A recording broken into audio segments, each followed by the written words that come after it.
To our YouTube channel study tech by Das sir. आज आम NCERT new Delhi गोटे आसी नोटिफिकेशन आसी जहाँ आम आडमिशन ओपन नोटिफिकेशन यहाँ हूँ केवल टीचिंग एजुकेशन प्रोग्राम जहाँ रिजनल इंस्टीट्यूट ऑफ एजुकेशन जहाँ को आम एनसीईआरटी बोली कहवा national council educational research and training centre जहाँ न्यू दिल्ली तार हेड ऑफिस न्यू दिल्ली तार हेड ऑफिस जदि आम एडवर्टाइजमेंट नंबर कहवा ताले 546 जदि आप डेट ऑफ एडवर्टाइज कहवा ताले 11/5/2026 देखा कौन कौन बाहर यहाँ हूँ एस्टाब्लीशमेंट जब कथा कहवा ये गोटे स्वतंत्र ऑटोनोमस बॉडी ये हूँ 1961 मसीहार establishment government of India ministry of education तार मेन मुख्य रोल ऑफ मॉडल एठी आपण सेंटर एंड स्टेट गवर्नमेंट गोटे प्रोग्राम अपियरिंग रुहे जहाँ इम्प्रूवमेंटल ऑफ कौन एजुकेशन डेवलपमेंट कथा चिंता करा जाए एठी आपणकर देखा जब कौ जगार अच्छी आजमेर अच्छी भोपाल अच्छी आमर मेन कथा भुवनेश्वर अच्छी मैसूर अच्छी ये सब जगार अच्छी किंतु आम ओडिशा कथा दिल्ली तो रही बड़ कथा किसी नुह किंतु कथा है जेहेतु आम ओडिशा पिला अप्लाई करवा किंतु आम ओडिशा ही अच्छी सुविधाटी जदि बेंगल फेंगल पिला अप्लाई करेंगे एठी भी पाख जो पिला आमर आंध्र पिला यदि अप्लाई करेंगे ये पाख भी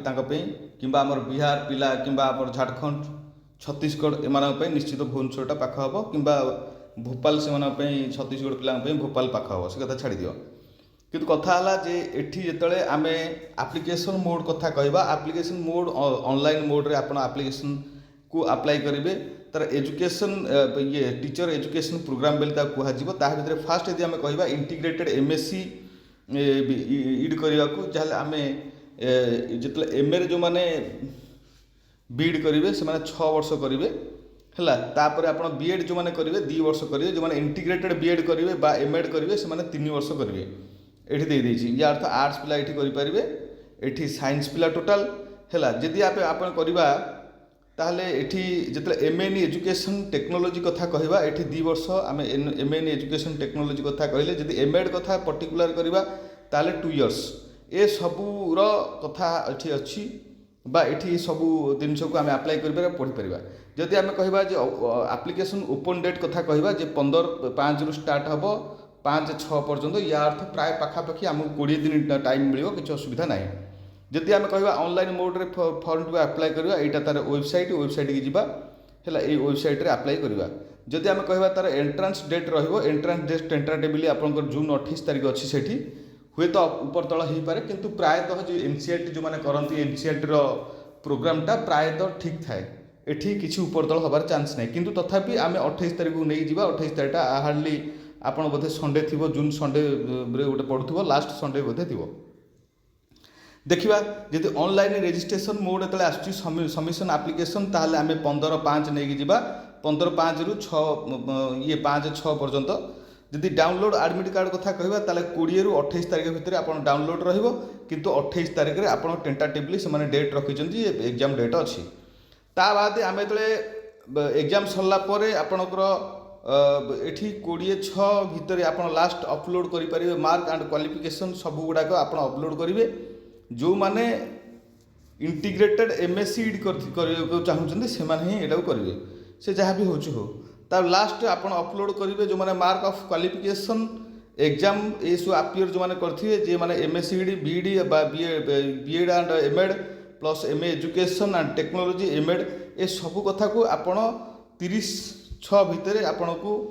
अपलोडिंग करिया को पड़िबो तार पोर्टल को जाइकी किंतु फाइनल आंसर सीट बा सबमिशन जिते आसो से 6 पर बोधे जुलाई मासरे गोटे टेंटाटिवली डेट देवे ताहले आमे जानिया को चाहिबा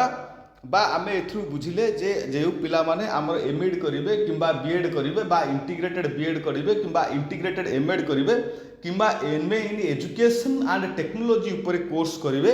से माने आराम से एनसीईआरटी रे अप्लाई करि परिवे एनसीईआरटी वेबसाइट जाइए आम कहवा एनसीईआरटी सबुठ हूँ इंडिया रे 1 नंबर बुझे तो ताले एठी आमे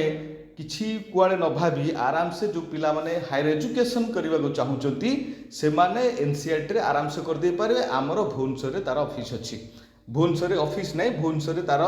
एनसीईआरटी कॉलेज अच्छी सेठी आमे जाई कर दे परिबा किछि असुविधा नहीं। तार हेड ऑफिस दिल्ली था किछि असुविधा जिन आमे कहूचे जे आमे ब्रह्मपुर यूनिवर्सिटी कि संबलपुर यूनिवर्सिटी कि आमर उत्कल यूनिवर्सिटी, किंतु उत्कल यूनिवर्सिटी भीतर तो विभिन्न प्रकार कॉलेज जाउछि ना, किंतु उत्कल यूनिवर्सिटी होछि तार हेड, किंतु एक्जाक्टली एनसीईआरटी रो हेड होछि दिल्ली अंडर रे विभिन्न प्रकार स्टेट रे से माने ताकर ब्रांच खोलिछन। ता भीतर ब्रांच गोटे होछि आमर ओडिशा। जहाँ भी हो आपण मैंने जो मैंने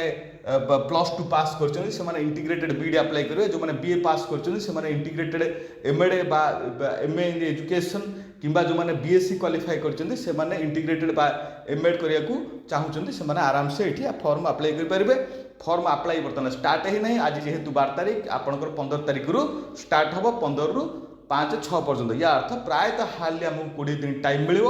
आराम से आम फॉर्म टू अप्लाई कर पारिबा। जदि फॉर्म अप्लाई करिवारे किछि प्रोब्लेम हबो ताहाले आपण मेसेज जेतले कमेंट बॉक्स रे करिवे, निश्चित आमे गोटे पुणी केमते अप्लाई करियो प्रोसीजर आमे पुणी बतै देबा रहिली। हाँ पुणी आउ गोटे कथा, जदि तुम एनसीईआरटी ये तुम परीक्षा को गला बेलू तुम रिजनिंग कि मैथमेटिक्स कौन प्रोब्लेम हो ताहाले तुम जदि कहबो निश्चित आमे को ये पोर्सन को निश्चित आमे डिस्कशन जेति हबो डिस्कशन कर दे पारिबा रहिली। जे आपण मानकर शुभकामना आमे चिंता करूछु जे आपण माने निश्चित एनसीईआरटी रे आपण क्वालिफाई करंतु, एमएड किंबा बीएड किंबा एमएड ये आमर इंटीग्रेटेड बीएड किंबा इंटीग्रेटेड एमएड किंबा एमए इन एजुकेशन टेक्नोलॉजी करिवारे सक्षम होंतु रहिली। धन्यवाद, थैंक यू। चैनल सहित जोड़ी होगी रही था, जेतले जेकोसी नोटिफिकेशन आसो निश्चित ये चैनल अपलोड करा जहाँ फल आपण मान पाखु नोटिफिकेशन जाई पहुँची जो फल आपण मैंने आराम से गोटे जिनस को जानीपर जे जानिले तो फॉर्म अप्लाई करेंगे, तापर तो पाठ पढ़िया कथा दूर कथा कि चाकरी विषय हो सबू ये चैनल निश्चित अपलोड करा आपण मैंने चैनल सहित निज चैनल भाभी चैनल सहित जोड़ी होगी रही था। सांग मान पाखु निश्चित जदि पारे शेयर मारे किसी पैसा पड़े ना रही। धन्यवाद, थैंक यू।